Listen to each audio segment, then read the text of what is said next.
So we've been able to take linear functions and fit a set of data to just a straight line. But obviously, sometimes you want to use a quadratic formula, you want to use a third order polynomial or higher order equations to get a better fit on your data.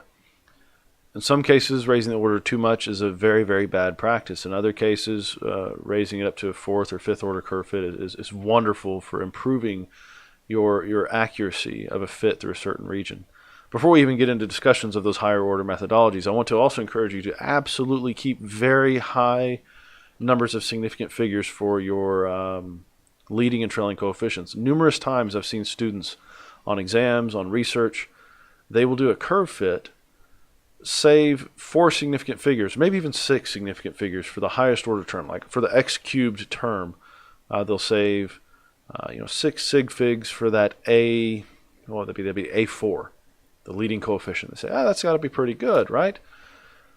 They neglect that 4 of those significant figures were zeros, so really that cuts it down.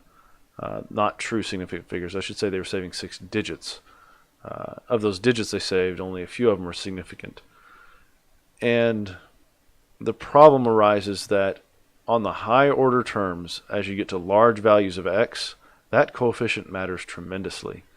You can perform a curve fit on a function and think it's going to be accurate as shown in Excel or whatever software you're plotting the curve fit to, but if you don't record that data as you translate it to a different software with extraordinarily high numbers of significant digits, then when you use that function elsewhere, you're not representing the curve you just saw. You're not representing the best curve fit.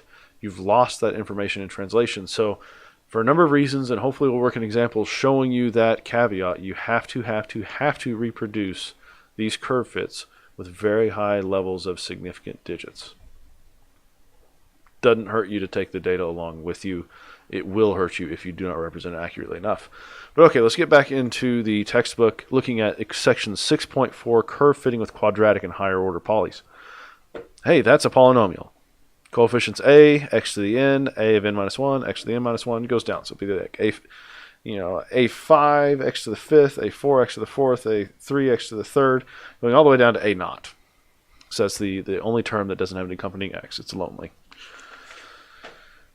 You've seen these type of curve fits before. I hope you've done this in Excel. I hope you can either do first order, second order, third order, fourth order, fifth order, or actually that's 6th, and now 10th.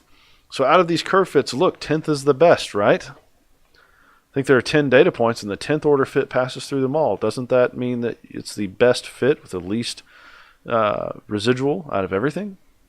Nope.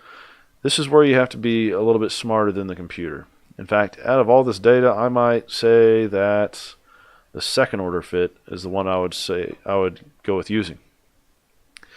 It is possible to raise the order of the polynomial. In fact, this should probably be 11 points for 10th order, such that the polynomial can pass exactly through every point. If you had 5 points, a fourth order curve goes exactly through every one of them.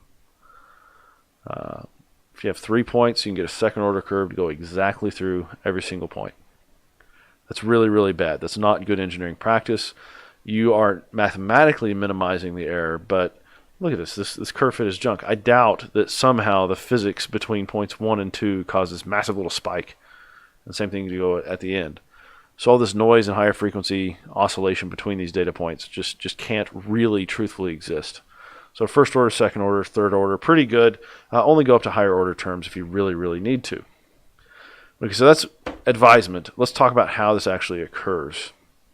Again, it's the exact same methodology. If we can skip back to the previous section, just to go through the list, we're going to define our error. We're going to take the partials, find the partial derivatives that we want to minimize, basically following the classical mathematical mechanism of minimization by finding zeros of your derivatives, and that's either a max or a min. We're going to change those partials into a matrix representation and then use a matrix solution method. You could use Cramer's rule, you can use inversion, you could use Gauss-Jordan. We'll just say a matrix solution method is good enough. Go back forward in time to where we are now, looking at poly regression. Okay. Total error, summation of the function, the data value, minus the value produced by your set of a sub n's and all the independent x values presented. Now keep in mind that is the sum of the squares of the error. And most accurately, even though this is called error, we're really looking at the deviations of the residuals. There's a residual created between the actual data and the functional outputs. Sum of the squares of the error. Okay, so look at that. Second step, take the partial derivatives. Error with respect to a0, error with respect to a1. This example, they're doing a quadratic fit, so a second order polynomial. They just elevated the difficulty, 1 for the straight line, those first order, now it's second order. So the first order equation the first order method had 2 equations. So shouldn't the second order have 3 partials?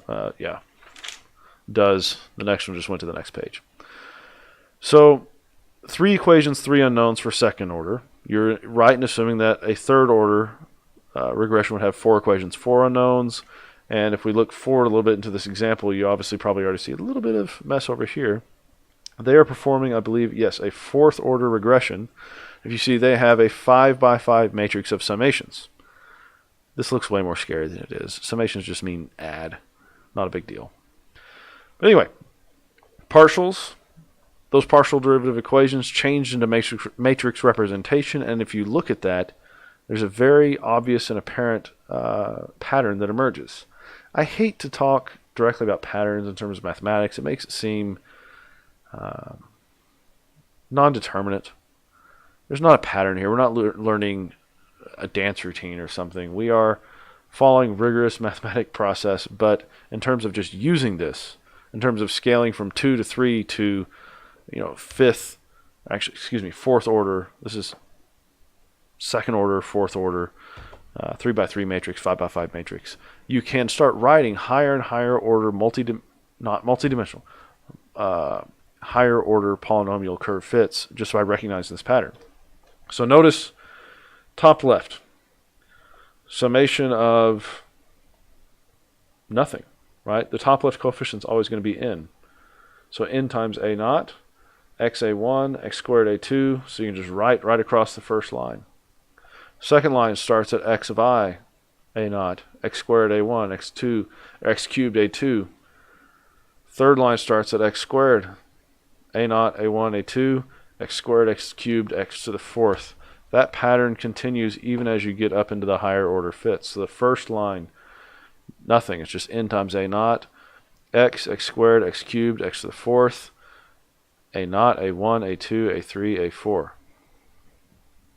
This pattern is fairly easy to repeat. It's also fairly easy to implement numerically. So you can see even in this larger set of equations in the upcoming example, every line just increments the value you start at. So by the time they get to the 5th line, they're starting at xi to the 4th. So it'll be x to the 4th, to the 5th, 6th, 7th, 8th. Pretty high order of x. And if you look at the solution side, that's also fairly formulaic. Y, xy, x squared y. Guess what? That repeats too. Y, xy, x squared y, x cubed y, x to the 4th y. So using this format, once you get past the fact that this definition of error, partial derivatives of that error function, and matrix representation of the partial derivatives occurs systematically for any polynomial of size n, you can go straight to the step of writing the solution matrix form based on the pattern demonstrated in the first, second, and fourth order polynomial fits you've seen exemplified in this book. Of course, what you're really going to do is write a script that follows the logical rules set out for these functions, defines the matrix of appropriate size, and solves for all of your unknowns, as a reminder of which a0, a1, a2, a3, a4 are the unknowns for the fourth order. And then here would be a0, a1, a2 for the second order. You're just looking for coefficients. You know the form of the equation you're going to be using. It's a polynomial. You just need the scaling coefficients for all of the different degrees of x. So thankfully it's not terribly challenging. We already know the hard part once you arrive in matrix form, and that's what's good about having gone through chapter 4 already. When you reduce something down to a matrix form with only the unknowns remaining unknown, you're done. It's finished up. So that is the end of multidimensional curve fitting. Hopefully you see that really the key, if you can understand a straight line curve fit, you can understand multidimensional. If you want to go through the process, it would be a good use of your time to go from equation 622 and take the partials, 623, 624, 625, and at least on one of those partials rearrange it into the form shown here.